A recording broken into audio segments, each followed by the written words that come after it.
तो Shri Radhe Radhe, welcome back to Devika big five vlogs. तो कैसे हैं आप लोग? तो मैं हूँ आपकी होस्ट देविका। और जैसा कि हमारे पुराने व्यूअर्स को पता है कि हम लोग किस बेसिस पे हम लोग क्या किस चीज़ पे बनाते हैं अपना व्लॉग, और क्या है हमारा कंटेंट या फिर जो हम बनाते हैं वो किस बेसिस पे बनाते हैं। पर जो हमारे अभी न्यू व्यूअर्स जो हमारे साथ जुड़ रहे हैं, तो उनको मैं बताना चाहूँगी कि हम लोग इंटीग्रेटिव फार्मिंग पे बनाते हैं अपना वीडियोस। हम लोग किसानों की ज़रूरत के हिसाब से वीडियोस बनाते हैं कि जो किसानों की परेशानी होती है, किसानों की क्या क्या उनको करना पड़ता है या फिर किस टाइप से मतलब वो करे उस चीज़ को, उसी तरीके से हम बनाते हैं, उनके लिए हेल्पफुल हो उस तरीके से बनाते हैं। तो जैसा कि आज मैं आपको एक खुशी की बात बताना चाहूँगी कि हम लोग एक न्यू सेगमेंट सोचे हैं स्टार्ट करने का, और उसका नाम हम लोग रखे हैं किसान न्यूज़। तो जैसा कि आप लोग नाम से ही लग रहा होगा कि हम लोग किस टाइप का न्यूज़ देंगे, तो ऑफकोर्स किसान का न्यूज़ देंगे। तो हम आपको बताते हैं कि हम लोग बिहार में रहते हैं, तो बिहार वालों को पता होगा कि गांधी मैदान कहाँ है। पटना में जो लोग रहते हैं या फिर बिहार में भी रहते हैं तो गांधी मैदान बहुत फेमस एरिया है, फेमस जगह है, तो सबको पता होगा बिहार में रहने वालों को। तो जो बिहार आउट ऑफ बिहार से जो हमारा वीडियो देख रहे हैं, तो वो भी अगर गूगल सर्च करेंगे तो आ जाएगा। गांधी मैदान पॉपुलर एरिया है हमारे बिहार का, तो वो बहुत बड़ा एरिया है। तो मैं आपको ये बताना चाहूँगी कि वहाँ पे कृषि मेला लगा हुआ है, और आप अगर उसमें जाना चाहते हैं तो आप गेट नंबर 10 से जा सकते हैं, गेट नंबर 10 से जा सकते हैं, क्योंकि गांधी मैदान बहुत बड़ा एरिया है तो उसमें बहुत सारे गेट हैं अलग अलग नंबर से। Gate number 1, gate number 2। तो इस हिसाब से अगर गेट नंबर 10 से जाते हैं तो आपको ज़्यादा इजी पड़ेगा, वहाँ पे ज़्यादा चलना नहीं पड़ेगा, आप तुरंत पहुँच जाइएगा गेट नंबर 10 से। तो मेरा सजेशन है कि आप गेट नंबर 10 से ही जाएँ। तो कृषि मेला में आपको हम बताना चाहेंगे कि क्या क्या लगा हुआ है। तो जैसा कि हम सबसे पहले ये बताना चाहते हैं कि ST SC जो कास्ट के लोग हैं और OBC जनरल भी है, तो वहाँ पे कृषि मेला में जो है आपका सारा कृषि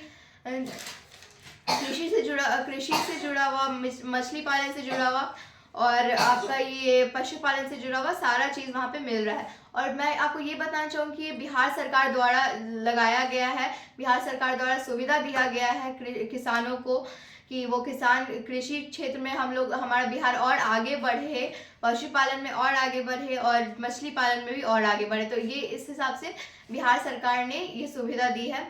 तो हम चाहते हैं कि ज़्यादा से ज़्यादा जो है हम आपको बिहार सरकार के द्वारा जो भी सुविधा मिले हम आपको उसकी जानकारी दें, और हमारे किसानों को उसका लाभ उठाने के लिए उनको सारी जानकारी दें, ताकि वो उसका लाभ उठाएं और कृषि क्षेत्र में और आगे बढ़ें और अपना इनकम बढ़ाएं। तो हम आपको बताना चाहेंगे कि जैसे कि आप एग्जाम्पल से जैसे कि ड्रोन, बहुत लोग ड्रोन देखते होंगे शादी में और पार्टी फंक्शंस में होते हैं, ओकेजन्स में होते हैं ड्रोन।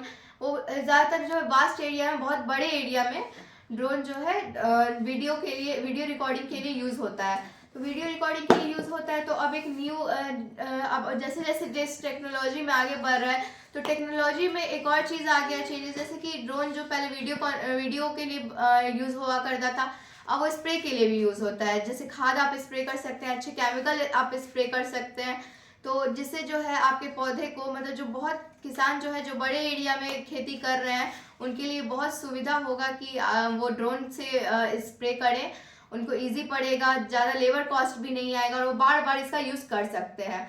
तो बार बार लेबर कॉस्ट देने की ज़रूरत नहीं पड़ेगी उनको।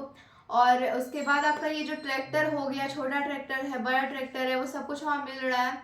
और लेबर जो है आज बहुत ज़्यादा लेबर की कमी हो गई और लेबर कॉस्ट भी बहुत ज़्यादा हो गया है आजकल।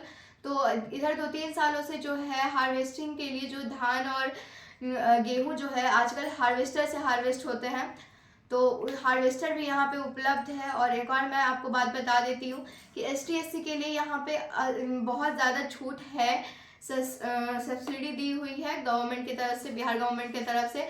और OBC जनरल के मुकाबले ज़्यादा दिया गया है उनको, और OBC जनरल को भी मिल रहा है, सबको मिल रहा है यहाँ पे, बट ST SC को ज़्यादा मिल रहा है एज कम्पेरिजन टू OBC और जनरल।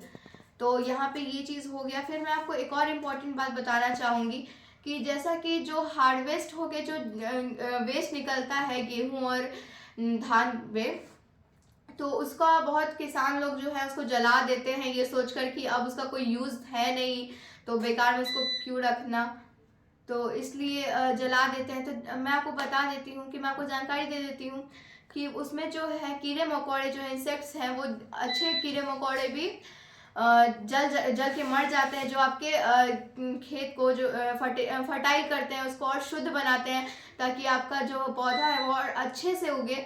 तो वो कीटाणु मर जाते हैं, तो फिर कीटाणु या फिर जो कहिए आप कीड़ा मकोड़ा कहिए, तो वो अगर मर जाएंगे तो फर्टाइल कम हो जाएगा, फर्टिलेशन कम हो जाएगा, आपका ये फर्टाइल लैंड कम हो जाएगा, जिसकी वजह से आपका जो है पौधा अच्छे से नहीं उगेगा। तो इसके लिए इस बात पे विशेष ध्यान रखते हुए हमारे बिहार सरकार ने ये जलाने से मना किया है, क्योंकि आप अपने खेत को और फर्टाइल रखेंगे तो और अच्छे से आपका पौधा उगेगा। तो इस पे जो है आपको 80% के लगभग में छूट मिल रही है वहाँ पे। और मैं आपको एक और बात बताना चाहूँगी कि जो हमारे पहले के व्यूअर्स होंगे उनको तो पता होगा कि हमारे पापा कहाँ काम करते हैं, और वहाँ पे मतलब हम हमारे न्यू व्यूअर्स को हम ये बताना चाहेंगे कि मेरे पापा हैं अग्निशामक ऑफिस में काम करते हैं एज अ लीडिंग फायरमैन। तो उनके ऑफिस से जो है बहुत पास पड़ता है, तो हम उनको एक बोलेंगे कि आप एटलीस्ट एक बार जाके वहाँ पे देखें और एक वीडियो या फिर ब्लॉग शूट करें हमारे व्यूअर्स के लिए। तो thank you so much and Shri Radhe Radhe.